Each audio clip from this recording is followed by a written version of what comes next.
Bonsoir, bienvenue à la Cinémathèque française dans le cadre de cette rétrospective Barbet Schroeder qui se poursuit jusqu'au 18 décembre. Je rappelle que demain, Barbet Schroeder sera là pour sa leçon de cinéma à l'issue de Barfly à 14h30 en salle d'Anglois, donc vous êtes toutes et tous les bienvenus. Mais maintenant, vous allez voir ou revoir La collectionneuse d'Éric Rohmer, troisième des Contes Tomorrow. Vous étiez peut-être là jeudi lors du ciné-club de Frédéric Bonneau pour découvrir les deux premiers.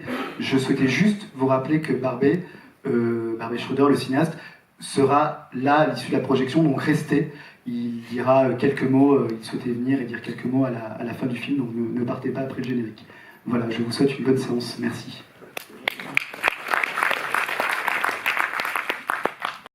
Et comme promis, Barbet Schroeder nous rejoint. Merci beaucoup.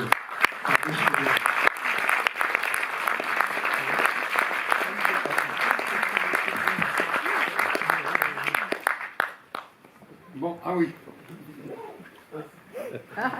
Voilà. Alors Barbet, ce n'est pas vous qui avez réalisé le film, mais Éric Rohmer.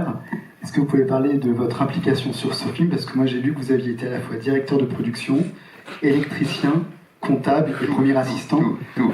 Mais en fait, ce film, ce film a les mêmes manières de produire que les deux autres premiers. Les deux premiers Contes Moraux, La boulangère de Monceau, La carrière de Suzanne et celui-là, sont produits de la même manière, c'est-à-dire sans argent, pratiquement. Donc, l'idée, c'était d'arriver à raconter cette histoire sans dépenser du tout. Voilà. Donc, on est arrivé dans les deux premiers. Si vous voulez, on arrivait à voir un film et on avait par exemple des scènes de café où on avait demandé à des amis de faire la figuration, mais on ne les payait pas. Et la pellicule, on arrivait à en acheter, et on achetait 53 minutes de négatif 16 mm noir et blanc, pour faire un film de 52 minutes. Voilà, c'est ce genre-là de... Et alors, ce qu'il fallait faire après, j'ai découvert que quand j'ai fait Paris vu par, ça coûtait très cher de gonfler en 35 mm. Je croyais pouvoir exploiter en 16 mm et je ne pouvais pas.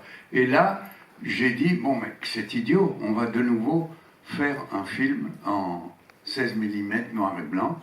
Ça va nous coûter tant d'argent, et si on dépense pas plus que ce qu'on va montrer à l'écran, on peut faire du 35 mm couleur. Voilà.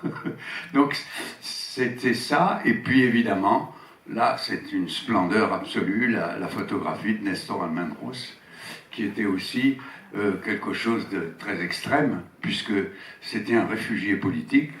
C'était quelqu'un qui s'était en fuite de Cuba et qui rêvait du cinéma français, qui avait essayé d'approcher tout le monde.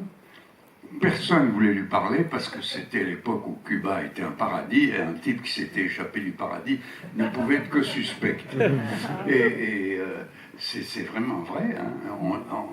Et donc Nestor a rencontré Rohmer, ils se sont très bien entendus et voilà, ça a démarré toute une carrière qui a terminé par un Oscar pour lui.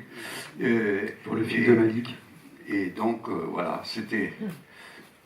qu'est-ce qu'il y avait encore je disais, quand j'ai présenté le film, j'ai dit quelques mois avant la séance, je disais que c'était le troisième conte moral, mais en fait, ça devait être le quatrième. Voilà, oui. Alors, c'est exact, c'est-à-dire que on avait fait les deux premiers, et le troisième, c'était Manu Chemroud, qui s'appelait La fille à bicyclette, et qui se passait en hiver à, je ne sais plus où c'était, mais enfin comme Manu Chemroud. Et on a essayé de le faire. J'ai été voir le directeur de la télévision à cette époque, et je lui avais envoyé le scénario, et il a regardé, il a dit non, écoutez, vous savez... Puis il a jeté par terre le scénario. Il dit, vous pouvez le ramasser parce que ça ne m'intéresse pas du tout. C'est du théâtre filmé. Alors, ça ne nous intéresse pas. Et donc on s'est retrouvés sans vraiment... Là, il fallait quand même un petit peu d'argent pour faire Ma Nuit chez Maud. Et donc on s'est retrouvés sans possibilité de le faire cet hiver-là. Alors il restait un été et on a concocté ce film-là. Et celui-là est fait aussi avec aussi peu de pellicules. Et il est évidemment doublé, il n'est pas fait en son direct.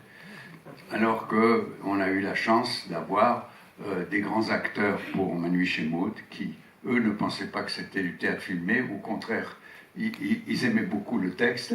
Et donc, ça nous a permis d'avoir un petit peu plus d'argent. Et malheureusement, moi, j'étais plus là parce que j'étais en train de faire mon premier film. Voilà. Mort, signé, dont l'image a été signée par Nestor Almendros.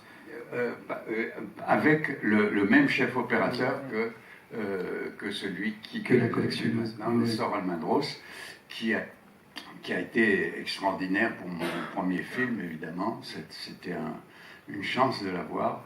Et voilà. Et la collectionneuse qui a remporté l'Ours d'Or à l'époque à Berlin. Comment La collectionneuse a remporté l'Ours d'Or, l'Ours d'Argent.